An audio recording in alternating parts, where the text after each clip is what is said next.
সূরা আল-লাইল। রহমান রহিম আল্লাহ তাআলার নামে।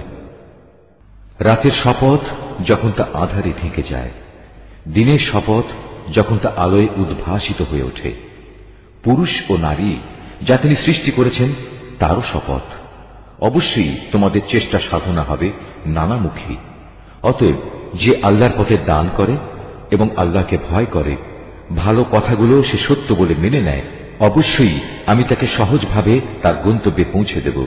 যে ব্যক্তি কার্পণ্য করেছে এবং বেপরোয়া ভাব দেখিয়েছে এবং যে ভালো কথা মিথ্যা প্রতিপন্ন করেছে, অবশ্যই আমি তাকে কঠোরভাবে তার গন্তব্যে পৌঁছাব। তার রাশি রাশি ধন সম্পদ তার কাজে লাগবে না যখন তার পতন হবে। আসলে মানুষকে সঠিক পথ প্রদর্শন করাই হচ্ছে আমার কাজ। দুনিয়া আখিরাতের নিরঙ্কুশ মালিকানা আমারই জন্যে। অতএব আমি তোমাদের জ্বলন্ত অগ্নিকুণ্ডের ব্যাপারে সাবধান করছি। নির্ঘাত পাপী ছাড়া অন্য কেউই সেখানে আগুনে জ্বলবে না।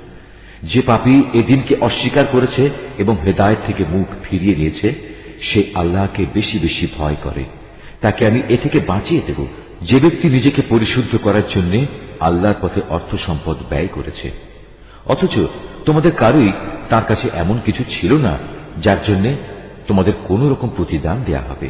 হ্যাঁ, পাওনা এটুকুই, সে শুধু তার মহান মালিকের সন্তুষ্টি কামনা করেছে। এ কারণে অচিরেই তার মালিক তার উপর সন্তুষ্ট হবেন।